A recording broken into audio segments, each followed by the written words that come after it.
آج کل کے ماں باپ بھی اولاد کے ہاتھوں ذلیل ہو رہے ہیں، باپ کو دھکا دیں گے دوست کو قریب کریں گے، بات کرتا ہے تو اتنے سخت لہجے میں کرتا ہے کہ میرا کلیجہ کٹ گیا ہے، اس لیے میں اس سے ناراض ہوں۔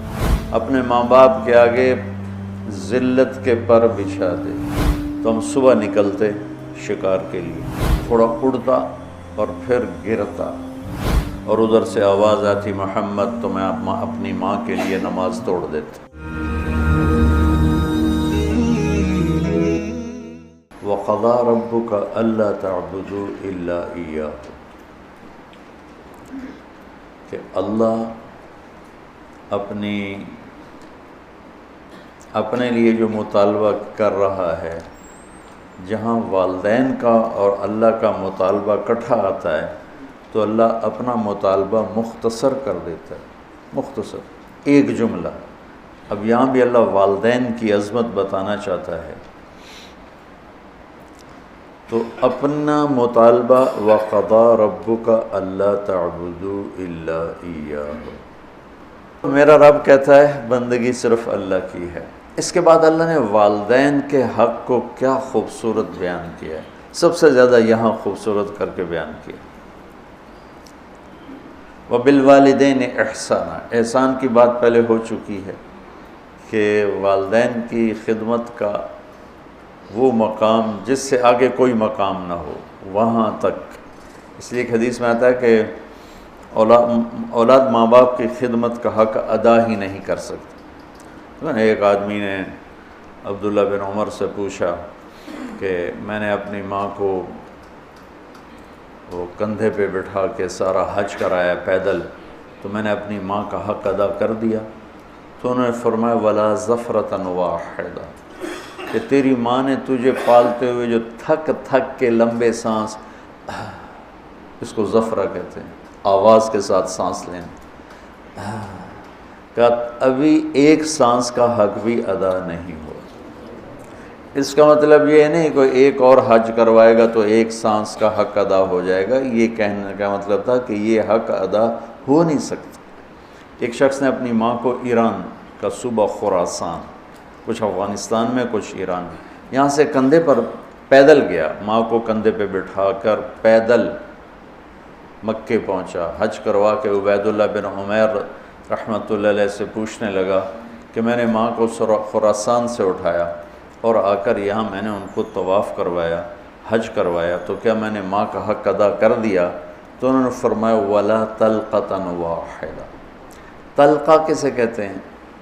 لہر کو، جو درد کی لہر آتی ہے بچہ پیدا ہوتے ہوئے عورت کے اندر، جو درد، ان لہروں سے بچہ حرکت کرتا ہے، باہر آتا ہے، وہ درد اتنا شدید ہوتا ہے کہ عورتوں کی چیخیں نکلتی ہیں، اور وہ بعض کا 2 گھنٹے وہ دردیں چلتی ہیں، کئیوں کو پورا دن چلتی ہیں، کئیوں کو 2 دن چلتی ہیں، مختلف ہیں حالات کے لحاظ سے۔ تو وہ جو ایک درد آ کے تھوڑا وقفہ آتا ہے، اس درد کو طلقہ عربی میں کہتے ہیں۔ تو وہ انہوں نے فرمایا کہ ابھی اس ایک درد کی لہر کا حق بھی ادا نہیں ہوا۔ تو کیا مطلب ہے کہ وہ دوسرا پیدل کراتا تو ایک لہر کا ہو جاتا؟ یہ ناممکن کے ساتھ جوڑ کر، جس کو تعلیق بالمحال کہتے ہیں، کہ یہ والدین کا حق ادا ہو نہیں سکتا۔ ایک حدیث مجھے یاد آ رہی کہ آپ نے فرمایا کہ والد کے حق ادا کرنے کی ایک ہی شکل ہے کہ اسے غلام دیکھے تو خرید کے آزاد کر دے۔ اس میں بھی یہ اشارہ ہے کہ یہ حق ادا ہو ہی نہیں سکتا، چونکہ جو بھی اپنے باپ کو خریدے گا وہ خود بخود آزاد ہو جائے گا۔ تو وہ شرط لگائی جو ہو ہی نہیں سکتی، تو جب شرط نہیں ہو سکتی تو مشروط بھی نہیں ہو سکتا، نہ نومن تیل جلے گا، نہ رادھا ناچے گی۔ تو یہ جب شرط نہیں ہے تو مشروط نہیں، جب وہ اپنے باپ کو آزاد کر ہی نہیں سکتا، خریدے گا تو خود ہی آزاد ہو جائے گا، تو لہٰذا باپ کا ماں کا حق ادا ہو ہی نہیں سکتا۔ لہٰذا جتنا اپنے آپ کو کھپا سکتے ہو کھپا لو۔ اما یبلغن عندک الکبر احدہما او کلاہما، اور خاص طور پر بڑھاپے کی عمر میں زیادہ محتاجی ہوتی اور زیادہ ماں باپ کو ضرورت ہوتی ہے، تو اللہ نے خاص طور پر اس عمر کا ذکر کر کے فرمایا کہ اما یبلغن عندک الکبر احدہما او کلاہما، جب یہ بڑھاپے میں آ جائیں، دونوں تیرے زندہ ہوں بڑی برکت ہے، ایک زندہ ہوں تو بھی بڑی برکت ہے، تو فلا تقل لہما اف ولا تنہرہما وقل لہما قولا کریما۔ کیا خوبصورت نصیحت کہ اپنے ماں باپ کے آگے بعض اوقات چڑھ کے بچہ کہتا یہ بھی اللہ تعالیٰ کہتا نہیں کرنی۔ آج کل کے ماں باپ بھی اولاد کے ہاتھوں ذلیل ہو رہے ہیں، دکھی ہو رہے ہیں، خاص طور پر زیادہ پڑھا لکھا طبقہ اور زیادہ ان پڑھ طبقہ دیہاتی۔ جو درمیان میں ان میں بھی ہے لیکن کم ہے، جو زیادہ دنیاوی تعلیم پڑھ گئے ہیں ان کو بھی نہیں پتہ باپ کون ہوتا ہے، ماں کیا ہوتی ہے، اور جو بالکل جاہل ہیں ان کو بھی نہیں پتہ ہوتا، تو ان دونوں جگہ میں تو بہت زیادہ ماں باپ دکھی ہیں۔ اور بیچ میں کچھ ہے، شکر ہے اللہ کا جو نعمت ہے اس کا، ابھی بھی بہت اولادیں ہیں جو ماں باپ کے فرما بردار ہیں۔ اکثریت اس وقت ایسی ہو چکی ہے کہ ادنا صدیقہ و اقصی اباہ، باپ کو دھکا دیں گے دوست کو قریب کریں گے۔ تو اللہ تعالیٰ فرما رہا ہے کہ جب یہ بڑھاپے کا شکار ہوں تو ان کے آگے اف یہ اتنا بھی نہیں کرنا، اور نہ ہی کبھی ان کے ساتھ کوئی سخت بول بولنا ہے بدتمیزی کا، ولا تنہرہما وقل لہما قولا کریما، تکلفاً محبت کا بول، نرمی کا بول، آسان لہجے میں ان کے ساتھ بات کرو، کہ کہیں بعض اوقات لہجہ بھی وہ علقمہ کی والدہ کو کیا گلا تھا بیٹے سے کہ میرا بیٹا نافرمان نہیں ہے، یہ اللہ کا بھی فرما بردار ہے اور میرا بھی کوئی ایسا گستاخ نہیں ہے، بس جب بات کرتا ہے تو اتنے سخت لہجے میں کرتا ہے کہ میرا کلیجہ کٹ گیا ہے، اس لیے میں اس سے ناراض ہوں۔ لہجے کی کاٹ آدمی کو مار دیتی ہے۔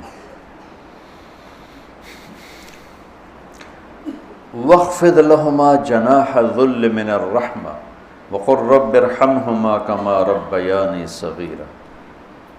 ذل، کمزوری، پستی، جناح پر، یہ عربی محاورہ ہے جناح الذل، اور میں پہلے بھی شاید کبھی آپ لوگوں نے مجھ سے سنا ہو، اس آیت کو میں کسی تفسیر سے نہیں سمجھا ہوں۔ اپنے ماں باپ کے آگے ذلت کے پر بچھا دے، ذلت کے یعنی اپنے کمزور پر بچھا دے۔ ہمارے گاؤں کے قریب دریائے راوی بہتا تھا، اب تو بیچارہ کب کا مٹ مٹا گیا۔ تو دریاؤں کا کنارہ جنگل گھنا، سورج نظر نہیں آتا تھا، اتنا درخت ایسے ملے ہوتے تھے۔ تو ہم بالکل اوائل عمر میں ہم وہاں شکار کھیلنے جاتے تھے، سارے کزن مل کر، تو وہ ہم 7-8 ہم کزن ہو جاتے اور باقی نوکر ہوتے، اور وہاں جنگل میں ایک گاؤں تھا بوپڑیاں، وہاں ایک چاچا سردارہ رہتا تھا، ہمارے تایا جان کا دوست تھا، اس کے 2 کچے کوٹھے ہم جا کے قبضے میں لے لیتے، ایک میں سامان راشن نوکر اور دوسرے میں ہم کزنز بھائی وغیرہ ہم اس میں ہوتے تھے۔ تو ہم صبح نکلتے شکار کے لیے اور عصر کے بعد واپس آتے، تو 50-60 تیتر روزانہ ہی ہم مارتے تھے، بے شمار تیتر ہوتا تھا۔ پھر اس کو کسی کو بھون کر کسی کو پکا کر وہ ایک شغل ہو جاتا تھا، تیتر پکتے پہنتے، تیتر بھوندے پہنتے۔ وہ جو چاچا سر جنگل میں چلتے چلتے فجوہ کھلی جگہ آ جاتی تھی، اچھا بالکل پلین، کچھ بھی نہیں وہاں، جیسے مطلب یہ ہال ہے نا، اتنی جگہ بالکل کھلی، اور دائیں بائیں اسی طرح گھنا جنگل، تو وہ جگہ ہوتی تھی شکار کی۔ چاچا سردارہ جو تھا مرحوم، وہ تیتری کی آواز نکال لیتا تھا، تو مادہ تے مذکر تھا، مردہ ہی مردہ، مادہ تے نر نے تو جانا ہی جانا۔ تو وہ چاچا وہ جھاڑیاں لے کر نا، جھاڑیوں کے وہ ٹہنیاں کاٹ کے کافی ساری، تو وہ میدان میں تھوڑا سا پیچھے ہو کے بیٹھ کے نا، جھاڑیوں کے پیچھے بیٹھ کے تیتری کی آواز نکال دو، آواز آ رہی؟ اب میں ویسے تو نہیں نکال رہا ہوں، لیکن میری یادداشت میں یہی آواز ہے۔ تو اس آواز پر نہ ایسے تیتر مست ہو کے نکلتے تھے، وہ ایسے جگہ بھر جاتی تھی۔